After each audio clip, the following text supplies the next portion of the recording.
This podcast is for people who know that the workplace can and should be better and are ready to do something about it. You will learn practical ways to change organizational cultures and human behavior without buzzwords, without box ticking, without performative leadership. I am the boss of Prina Shah Consulting, working with executives, leaders, and teams to create work cultures and environments that actually work for people. I am Prina Shah. I specialize in organizational culture change and human behavior change. I am all about making work better with people who give a damn. So if you think I can help, contact me via LinkedIn. I am here to help you to find decent ways to change the workplace. Let's do this. Hello and welcome to this solo episode of the Ways to Change Your Workplace podcast with me, your host, Prina Shah. And I want to get into, I really want to deep dive into the imposter syndrome challenge that the majority of us face, right? So I've been doing a lot of research. So let's get into it. Understanding imposter syndrome. So I've been looking up the definition on the origin of imposter syndrome. Imposter syndrome first was coined in 1978 by psychologists Pauline Clance and Suzanne Imes, and it refers to an internal experience of intellectual fakeness, phoniness. Individuals experiencing this phenomenon often feel that they do not deserve their achievements and live in fear of being exposed as a fraud. Despite objective evidence of their success, they remain convinced that they are not as competent as others perceive them to be, okay? So, you believe that you are not as competent as others perceive you to be when you are facing imposter syndrome. Now, the prevalence across professions, so this psychological pattern affects individuals in various professions, transcending age, gender, success levels, high achievers across industries from academia to entertainment. Anybody, everybody often grapples with the feeling of inadequacy, demonstrating that imposter syndrome does not discriminate based on accolades or accomplishments. So isn't that fascinating? This funk that the majority of us all share, and we've all had it at some time or another. So the key characteristics and symptoms of imposter syndrome. Common symptoms of imposter syndrome include anxiety, self-doubt, and stress.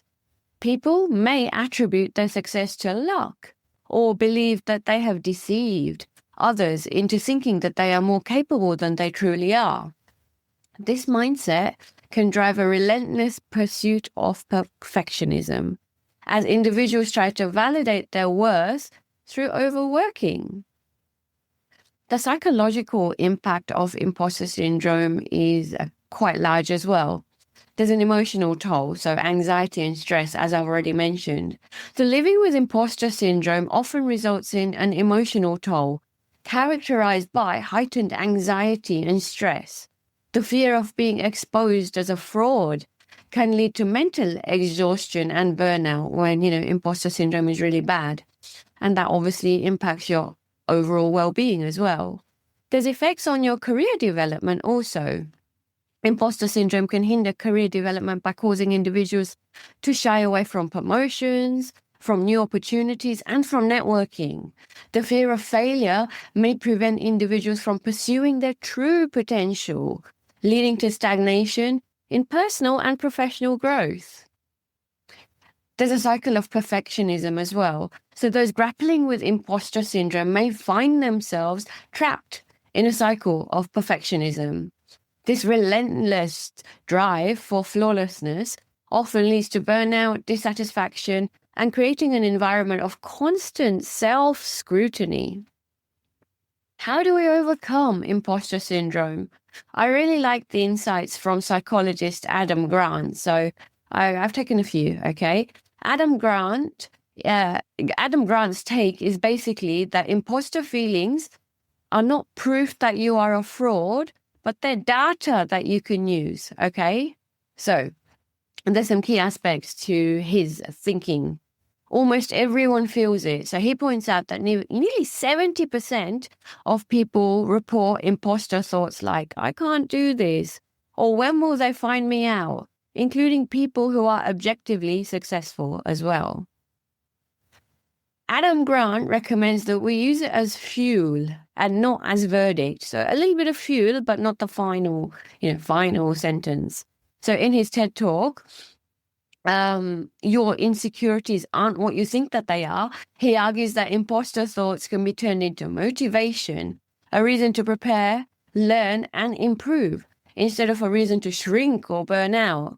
So it could be fuel to help you to develop and to grow. It might be highlighting some data that you might need to develop on, let's say. Okay, so the question becomes, how can I let this doubt push me to do better instead of decide that I'm not good enough? What a brilliant reframe. Aim for confident humility. In Think Again, Adam Grant's and his related talks, he reframes the ideal state as confident humility. Confident, but not a douchebag, right? With humility. So you're confident with good balance, right? So confident enough to act and share your work, humble enough to question yourself, to seek feedback, and to keep on learning. That's what we all should be doing. Imposter thoughts, handled well, can really nudge you into that sweet spot instead of the overconfident spot. Also, check what voice you trust.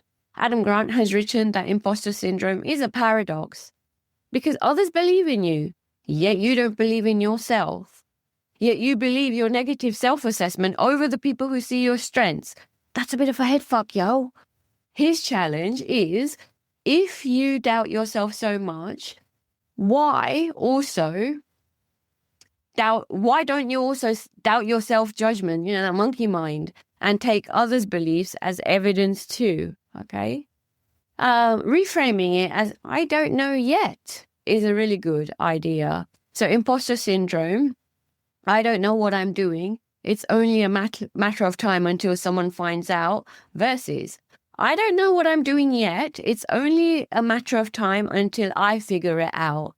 So the onus is on you rather than, like the other paranoia that comes with imposter syndrome. It is better to be doubtful than to be delusional as well. So Adam Grant talks about the inverse problem where confidence exceeds competence, armchair experts and whatnot. So arguing that some self-doubt is actually healthier than obviously being overconfident, but we need to have a pinch of salt. We need to take imposter syndrome and that voice with a pinch of salt.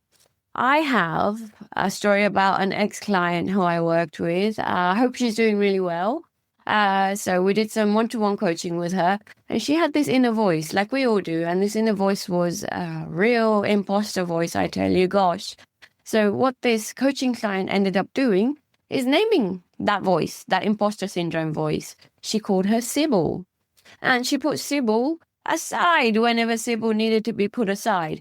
But sometimes Sybil's alarm bells were actually worthwhile listening to, with a pinch of salt, okay? So you do what works for you. So there's other practical strategies that you can adapt. Acknowledge your feelings. Recognize when you experience imposter syndrome and accept that these feelings are common amongst everyone, including the super successful. Share your experiences, because engaging in open conversations with trusted friends, mentors, or colleagues can provide perspective and help normalize this experience. Another really cool thing, keep a success journal. If you're not journaling already, where are you, mate? Where are you? I have a journal called You Can't Stop a Shooting Star, and I've got a freebie on my website called the Free Self-Coaching Guide, which is pretty much this itself. And in that, there's a part of it where I keep a success journal as well. And that's really important because documenting your achievements, both big and small, can reinforce your capabilities and counteract that funky feeling of self-doubt. And man, I have it as well. I tell you, I have it. Okay. Embrace failure as a learning opportunity. We're all going to fuck up at some time or another. Unless, lives are in your hands, then please don't mess up. But understanding that mistakes are a part of growth allows individuals to reframe failures as valuable learning experiences. That's all it is, really, okay? So there's a real importance in addressing our imposter syndrome because it helps to build confidence and self-esteem back again if you've lost it.